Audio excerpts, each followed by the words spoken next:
Winston as Churchill, The World Crisis, Volume 1, 1911 to 1914.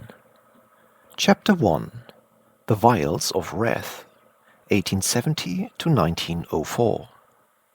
To put on record what were their grounds of feud. Quote by Herodotus. It was the custom in the palmy days of Queen Victoria for statesmen to expatiate upon the glories of the British Empire, and to rejoice in that protecting providence which had persevered us through so many dangers and brought us at length into a secure and prosperous age. Little did they know that the worst perils had still to be encountered, and that the greatest triumphs were yet to be won. Children were taught of the Great War against Napoleon as the culminating effort in the history of the British peoples, and they looked on Waterloo and Trafalgar as the supreme achievements of British arms by land and sea. These prodigious victories eclipsed all that had gone before, seemed the fit and predestined ending to the long drama of our island race, which had advanced over 1,000 years from small and weak beginnings to a foremost position in the world.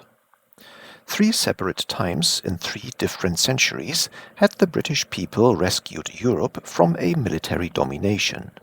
Thrice had the Low Countries been assailed, by Spain, by the French monarchy, by the French Empire. Thrice had British war and policy, often maintained single-handed, overthrown the aggressor. Always at the outset the strength of the enemy had seemed overwhelming. Always the struggle had been prolonged through many years and across awful hazards. Always the victory had at last been won. And the last of all the victories had been the greatest of all, gained after the most ruinous struggle and over the most formidable foe. Surely that was the end of the tale, as it was so often the end of the book. History showed the rise, culmination, splendor, transition and decline of states and empires. It seemed inconceivable that the same series of tremendous events, through which since the days of Queen Elizabeth we had 3 times made our way successfully, should be repeated a 4th time, and on an immeasurable larger scale. Yet that is what has happened, and what we have lived to see. The great war through which we have passed differed from all ancient wars in the immense power of the combatants and their fearful agencies of destruction, and from all modern wars in the utter ruthlessness with which it was fought. All the horrors of all the ages were brought together, and not only armies but whole populations were thrust into the midst of them. The mighty educated states involved conceived with reason that their very existence was at stake. Germany, having let hell loose, kept well in the van of terror, but she was followed step by step by the desperate and ultimately avenging nations she had assailed. Every outrage against humanity or international law was repaid by reprisals often on a greater scale and of longer duration. No truce or parley mitigated the strife of the armies. The wounded died between the lines, the dead mouldered in the soil. Merchant ships and neutral ships and hospital ships were sunk on the seas, and all on board left to their fate, or killed as they swam. Every effort was made to starve whole nations into submission without regard to age or sex. Cities and monuments were smashed by artillery. Bombs from the air were cast down indiscriminately. Poison gas in many forms stifled or seared the soldiers. Liquid fire was projected upon their bodies. Men fell from the air in flames, or were smothered, often slowly, in the dark recesses of the sea. The fighting strength of armies was limited only by the manhood of their countries. Europe and large parts of Asia and Africa became one vast battlefield on which after years of struggle, not armies but nations broke and ran. When all was over, torture and cannibalism were the only two expedients that the civilized, scientific Christian states had been able to deny themselves, and these were of doubtful utility. But nothing daunted the valiant heart of man. Son of the Stone Age, vanquisher of nature with all her trials and monsters, he met the awful and self-inflicted agony with new reserves of fortitude. Freed in the main by his intelligence from medieval fears, he marched to death with sombre dignity. His nervous system was found in the 20th century capable of enduring physical and moral stresses before which the simpler natures of primeval times would have collapsed. Again and again to the hideous bombardment, again and again from the hospital to the front, again and again to the hungry submarines, he strode unflinching. And, withal, as an individual, preserved through these torments the glories of a reasonable and compassionate mind. In the beginning of the 20th century, men were everywhere unconscious of the rate at which the world was growing. It required the convulsion of the war to awaken the nations to the knowledge of their strength. For a year after the war had begun, hardly anyone understood how terrific, how almost inexhaustible were the resources in force, in substance, in virtue, behind every one of the combatants. The vials of wrath were full, but so were the reservoirs of power.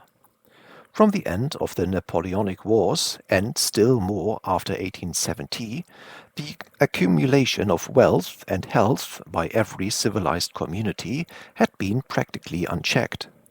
Here and there a retarding episode had occurred. The waves had recoiled after advancing, but the mounting tides still flowed.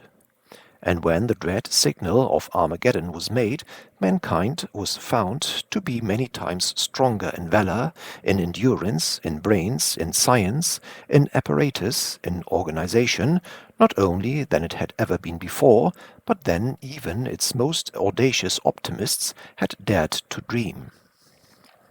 The Victorian age was the age of accumulation, not of a mere piling up of material wealth, but of the growth and gathering in every land of all those elements and factors which go to make up the power of states.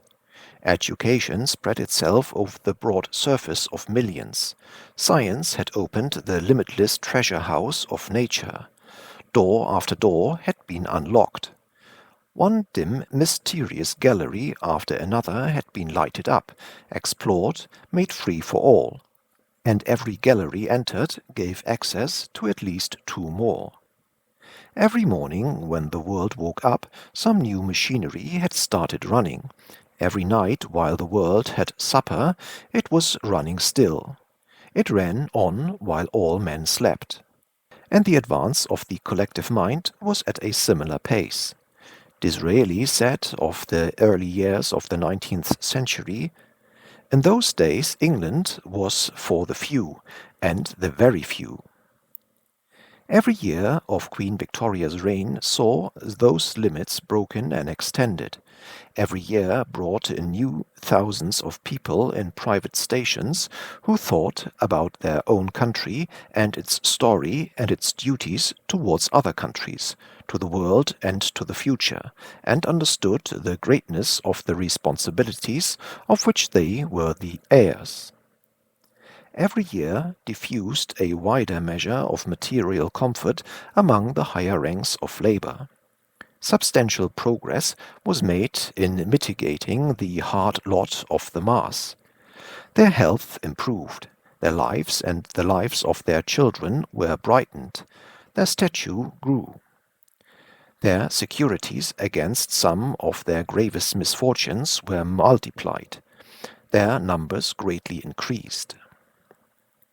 Thus, when all the trumpets sounded, Every class and rank had something to give to the need of the state.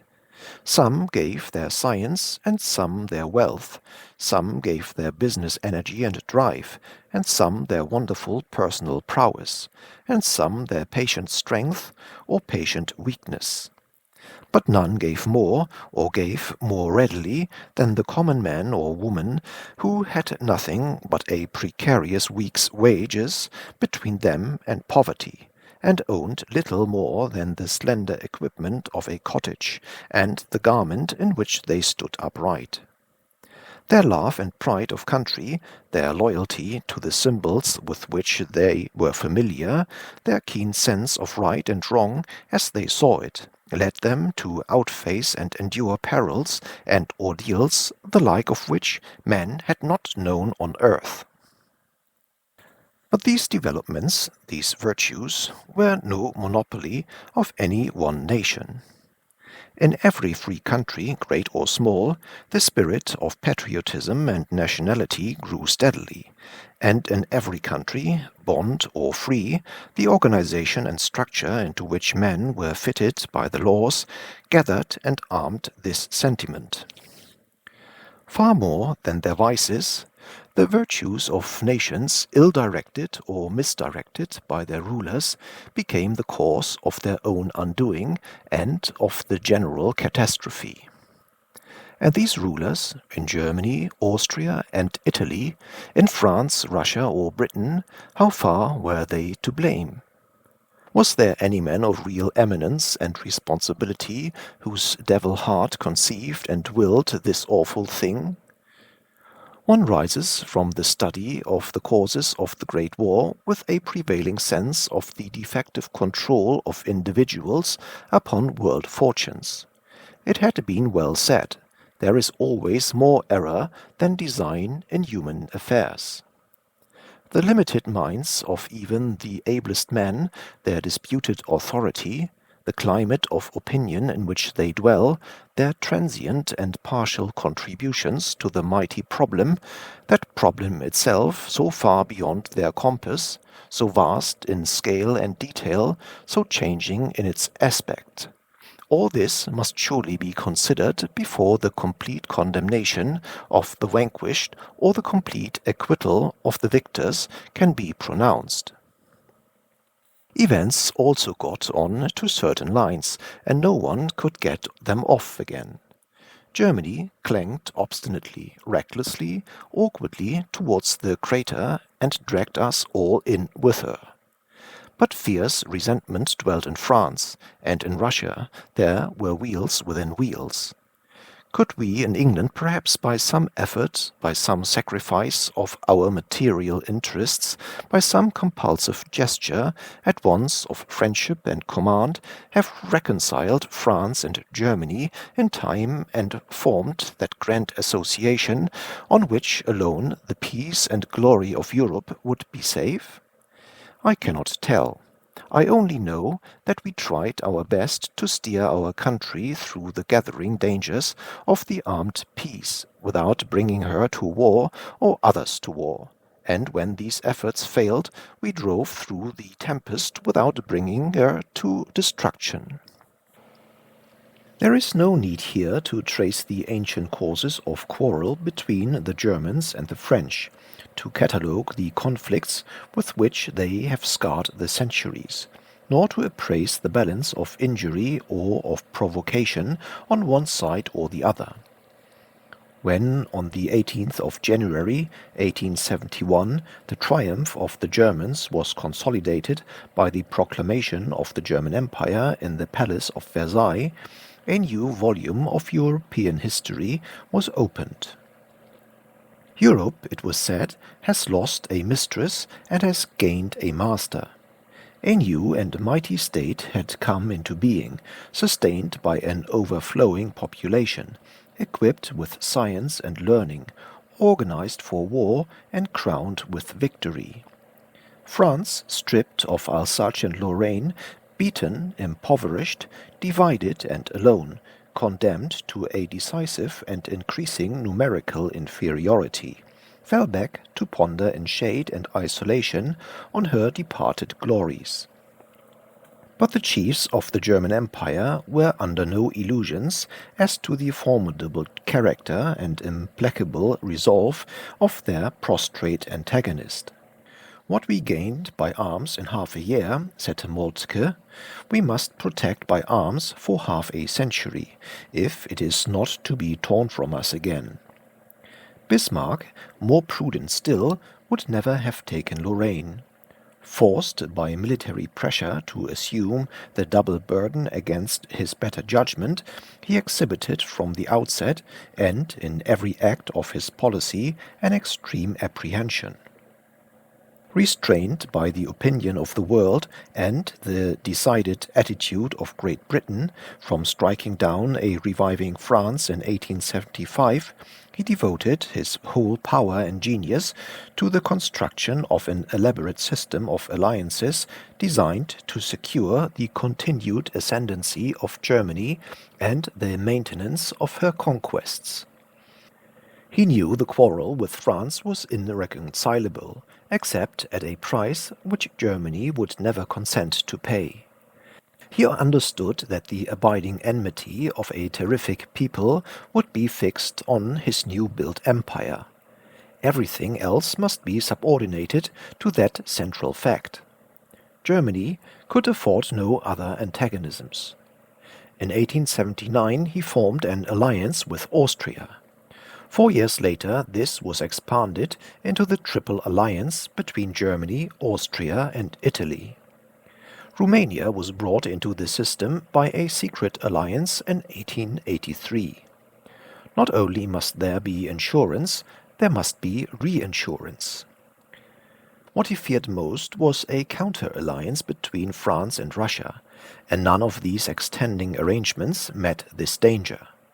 His alliance with Austria, indeed, if left by itself, would naturally tend to draw France and Russia together. Could he not make a league of the three emperors, Germany, Austria, and Russia united? There at last was overwhelming strength and enduring safety. When in 1887, after 6 years, this supreme ideal of Bismarck was ruptured by the clash of Russian and Austrian interests in the Balkans, he turned, as the best means still open to him, to his reinsurance treaty with Russia. Germany, by this arrangement, secured herself against becoming the object of an aggressive combination by France and Russia. Russia, on the other hand, was reassured that the Austro-German alliance would not be used to undermine her position in the Balkans. All these cautious and sapient measures were designed with the object of enabling Germany to enjoy her victory in peace. The Bismarckian system, further, always included the principle of good relations with Great Britain. This was necessary, for it was well known that Italy would never willingly commit herself to anything that would bring her into war with Great Britain, and had, as the world now knows, required this fact to be specifically stated in the original and secret text of the Triple Alliance. To this alliance, in its early years, Great Britain had been wholly favorable. Thus France was left to nurse her scars alone, and Germany, assured in her predominance on the continent, was able to take the fullest advantage of the immense industrial developments which characterized the close of the 19th century. The policy of Germany further encouraged France, as a consolation, to develop her colonial possessions in order to take her thoughts off Europe, and incidentally to promote a convenient rivalry and friction with Great Britain. This arrangement, under which Europe lived rigidly but peacefully for 20 years, and Germany waxed in power and splendor, was ended in 1890 with the fall of Bismarck. The Iron Chancellor was gone, and new forces began to assail the system he had maintained with consummate ability so long. There was a constant danger of conflagration in the Balkans and in the Near East through Turkish misgovernment. The rising tides of pan-Slavism and the strong anti-German currents in Russia began to wash against the structure of the reinsurance treaty. Lastly, German ambitions grew with German prosperity. Not content with the hegemony of Europe, she sought a colonial domain. Already the greatest of military empires, she began increasingly to turn her thoughts to the sea. The young emperor, freed from Bismarck and finding in Count Caprivi and the lesser men who succeeded him complacent coadjutors, began gaily to dispense with the safeguards and precautions by which the safety of Germany had been buttressed. While the quarrel with France remained open and undying, the reinsurance treaty with Russia was dropped, and later on the naval rivalry with Britain was begun. These two somber decisions rolled forward slowly as the years unfolded. Their consequences became apparent in due season. In 1892, the event against which the whole policy of Bismarck had been directed came to pass. The dual alliance was signed between Russia and France. Although the effects were not immediately visible, the European situation was in fact transformed. Henceforward, for the undisputed but soberly exercised predominance of Germany, there was substituted a balance of power. Two vast combinations, each disposing of enormous military resources, dwelt together, at first side by side, but gradually face to face. Although the groupings of the great powers had thus been altered sensibly to the disadvantage of Germany, there was in this alteration nothing that threatened her with war. The abiding spirit of France had never abandoned the dream of recovering the lost provinces, but the prevailing temper of the French nation was pacific, and all classes remained under the impression of the might of Germany, and of the terrible consequences likely to result from war. Moreover, the French were never sure of Russia in a purely Franco-German quarrel. True, there was the treaty, but the treaty, to become operative, required aggression on the part of Germany. What constitutes aggression? At what point in a dispute between two heavily armed parties does one side or the other become the aggressor?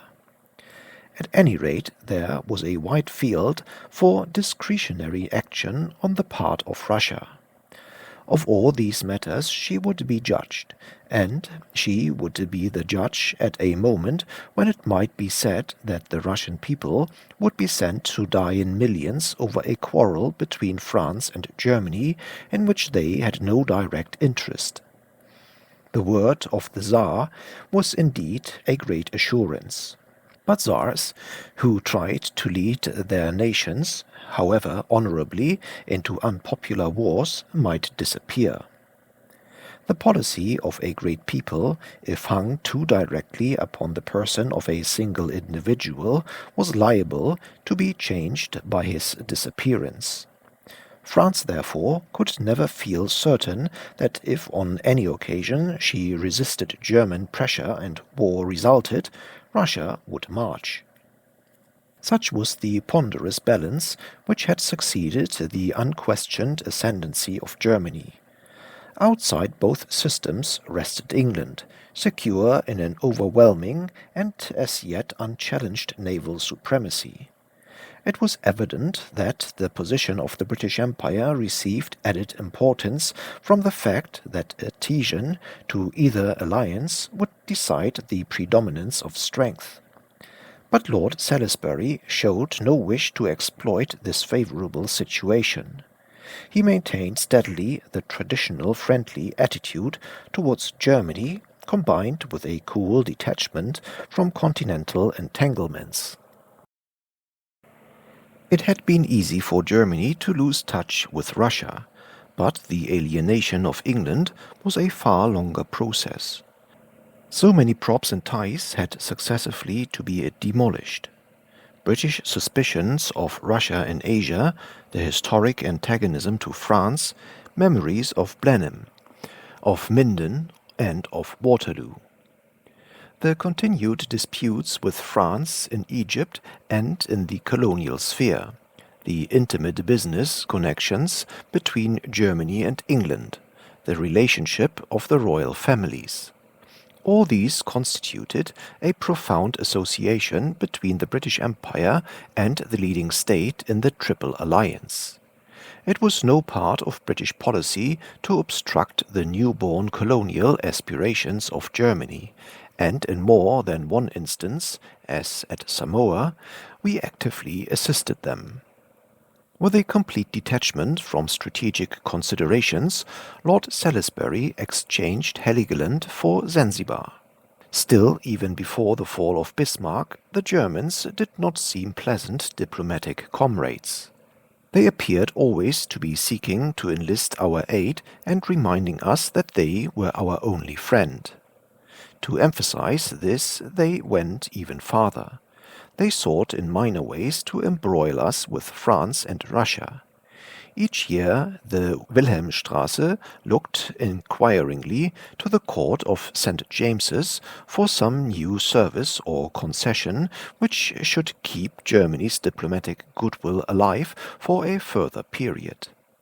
Each year they made mischief for us with France and Russia, and pointed the moral of how unpopular Great Britain was, what powerful enemies she had, and how lucky she was to find a friend in Germany. Where would she be in the councils of Europe if German assistance were withdrawn, or if Germany threw her influence into the opposing combination? These manifestations, prolonged for nearly 20 years, produced very definite sensations of estrangement in the minds of the rising generation of the British Foreign Office. But none of these woes of diplomatists deflected the steady course of British policy. The colonial expansion of Germany was viewed with easy indifference by the British Empire. In spite of their rivalry in trade, they grew up a far more important commercial connection between Britain and Germany. In Europe we were each other's best customers. Even the German Emperor's telegram to President Kruger on the Jameson raid in 1896, which we now know to have been no personal act but a decision of the German government, produced only a temporary ebullition of anger. Or the German outburst of rage against England during the Boer War, and such attempts as were made to form a European coalition against us, did not prevent Mr. Chamberlain in 1901 from advocating an alliance with Germany, or the British Foreign Office from proposing in the same year to make the alliance between Britain and Japan into a triple alliance, including Germany. During this period we had at least as serious differences with France as with Germany, and sufficient naval superiority not to be seriously disquieted by either. We stood equally clear of the triple and of the dual alliance. We had no intention of being drawn into a continental quarrel. No effort by France to regain her lost provinces appealed to the British public or to any political party. The idea of a British army fighting in Europe amid the mighty hosts of the continent was by all dismissed as utterly absurd. Only a menace to the very life of the British nation would stir the British Empire from its placid and tolerant detachment from continental affairs. But that menace Germany was destined to supply. Among the great powers, said Moltke in his military testament, England necessarily requires a strong ally on the continent. She would not find one which corresponds better to all her interests than a united Germany, that can never make claim to the command of the sea. From 1873 to 1900, the German Navy was avowedly not intended to provide for a possibility of a naval war against great naval powers. Now in 1900 came a fleet law of a very different kind. For the protection of trade and the colonies, declared the preamble of this document, there is only one thing that will suffice, namely a strong battle fleet. In order to protect German trade and commerce under existing conditions, only one thing will suffice, namely, Germany must possess a battle fleet of such a strength that, even for the most powerful naval adversary, a war would involve such risks as to make that power's own supremacy doubtful. For this purpose it is not absolutely necessary that the German fleet should be as strong as that of the greatest naval power, for as a rule a great naval power will not be in a position to concentrate all its forces against us. Even if it were successful in bringing against us a much superior force, the defeat of a strong German fleet would so considerably weaken the enemy that, in spite of the victory that might be achieved, his own supremacy would no longer be assured by a fleet of sufficient strength. For the attainment of this object, viz., protection of our trade and colonies by assuring peace with honor, Germany requires, according to the strength of the great naval powers and with regard to our tactical formations, 2 double squadrons of first-class battleships, with the necessary attendant cruisers, torpedo boats, etc. Since the fleet law provides for only 2 squadrons, the construction of 3rd and 4th squadrons is proposed. 2 of these 4 squadrons will form one fleet. The tactical formation of the second fleet should be similar to that of the first, as provided for in the fleet law. And again, in addition to the increase of the home fleet, an increase of the foreign service ships is also necessary. In order to estimate the importance of an increase in our foreign service ships, it must be realized that they represent the German Navy abroad, and that to them often falls the task of gathering fruits which have ripened as a result of the naval strength of the Empire embodied in the home battle fleet. And again, if the necessity for so strong a fleet for Germany be recognized, it cannot be denied that the honor and welfare of the fatherland authoritatively demand that the home fleet be brought up to the requisite strength as soon as possible. The determination of the greatest military power on the continent to become at the same time at least the second naval power was an event of first magnitude in world affairs. It would, if carried into full effect, undoubtedly reproduce those situations which, at previous periods in history, had proved of such awful significance to the islanders of Britain. Hitherto all British naval arrangements had proceeded on the basis of the two-power standard, namely, an adequate superiority over the next 2 strongest powers, in those days France and Russia. The possible addition of a third European fleet more powerful than either of these 2 would profoundly affect the life of Britain. If Germany was going to create a navy avowedly measured against our own, we could not afford to remain in splendid isolation from the European systems. We must, in these circumstances, find a trustworthy friend. We found one in another island empire situated on the other side of the globe and also in danger. In 1901, the alliance was signed between Great Britain and Japan. Still less could we afford to have dangerous causes of quarrel open both with France and Russia. In 1902, the British government, under Mr. Balfour and Lord Lansdowne, definitely embarked upon the policy of settling up our differences with France. Still, before either of these steps was taken, the hand was held out to Germany. She was invited to join with us in the alliance with Japan. She was invited to make a joint effort to solve the Moroccan problem. Both offers were declined. In 1903, the war between Russia and Japan broke out. Germany sympathized mainly with Russia. England stood ready to fulfill her treaty engagements with Japan, while at the same time cultivating good relations with France. In this posture the powers awaited the result of the Far Eastern struggle. It brought a surprise to all but one. The military and naval overthrow of Russia by Japan and the internal convulsions of the Russian state produced profound changes in the European situation. Although German influence had leaned against Japan, she felt herself enormously strengthened by the Russian collapse. Her continental predominance was restored. Her self-assertion in every sphere became sensibly and immediately pronounced.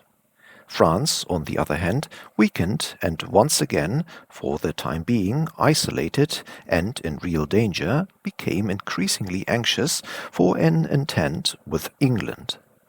England, whose statesmen, with penetrating eye alone in Europe, had truly measured the martial power of Japan, gained remarkably in strength and security. Japan, her new ally, was triumphant. France, her ancient enemy, sought her friendship. The German fleet was still only a building, and meanwhile all the British battleships in China seas could now be safely brought home. The settlement of outstanding differences between England and France proceeded, and at last in 1904 the Anglo-French agreement was signed. There were various clauses.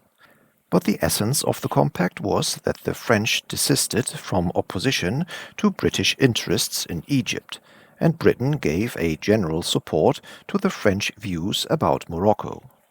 This agreement was acclaimed by the conservative forces in England, among whom the idea of the German menace had already taken root.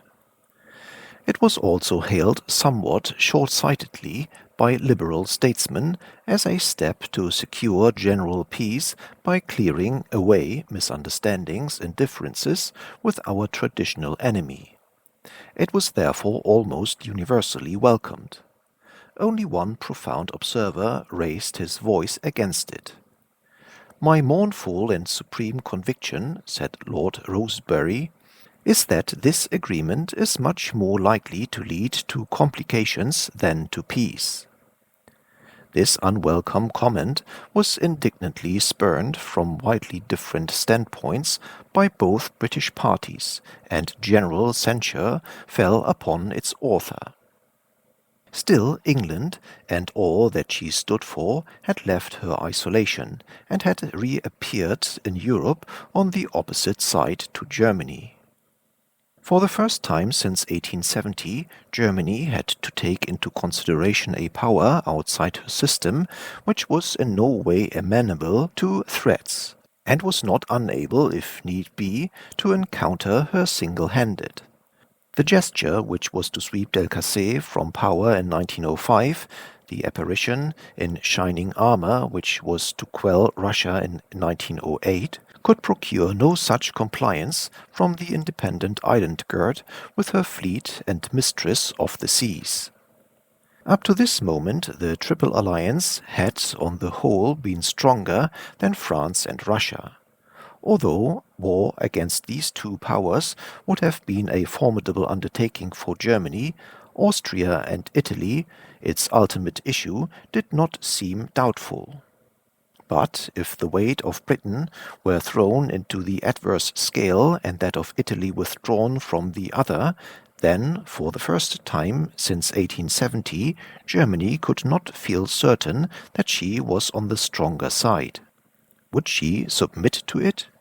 Would the growing bounding ambitions and assertions of the new German Empire consent to a situation in which very politely, no doubt, very gradually perhaps, but still very surely, the impression would be conveyed that her will was no longer the final law of Europe? If Germany and her emperor would accept the same sort of restraint that France, Russia, and England had long been accustomed to, and would live within her rights as an equal in a freer and easier world, all would be well. But would she? Would she tolerate the gathering under an independent standard of nations outside her system, strong enough to examine her claims only as the merits appealed to them, and to resist aggression without fear? The history of the next 10 years was to supply the answer. Side by side, these slowly marshalling and steadily arming antagonisms between the greatest powers, processes of degeneration were at work in weaker empires almost equally dangerous to peace. Forces were alive in Turkey which threatened with destruction the old regime and its abuses on which Germany had chosen to lean. The Christian states of the Balkans, growing stronger year by year, awaited an opportunity to liberate their compatriots still writhing under Turkish misrule. The growth of national sentiment in every country created fierce strains and stresses in the uneasily knit and crumbling Austro-Hungarian Empire. The Balkan states saw also in this direction kinsmen to rescue, territory to recover, and unities to achieve. Italy watched with ardent eyes the decay of Turkey and the unrest of Austria. It was certain that from all these regions of the south and of the east there would come a succession of events deeply agitating both to Russia and to Germany. To create the unfavorable conditions for herself in which Germany afterwards brought about the war, many acts of supreme unwisdom on the part of her rulers were nevertheless still necessary. France must be kept in a state of continued apprehension. The Russian nation, not the Russian court alone, must be stung by some violent affront inflicted in their hour of weakness. The slow, deep, restrained antagonism of the British Empire must be roused by the continuous and repeated challenge to the sea power by which it lived. Then and then only could those conditions be created under which Germany, by an act of aggression, would bring into being against her a combination strong enough to resist and ultimately to overcome her might. There was still a long road to travel before the vials of wrath were full. For 10 years we were to journey anxiously along that road. It was for a time the fashion to write as if the British government during these 10 years were either entirely unconscious of the approaching danger or had a load of secret matters and deep forebodings on their minds hidden altogether from the thoughtless nation. In fact, however, neither of these alternatives taken separately was true, and there is a measure of truth in both of them taken together.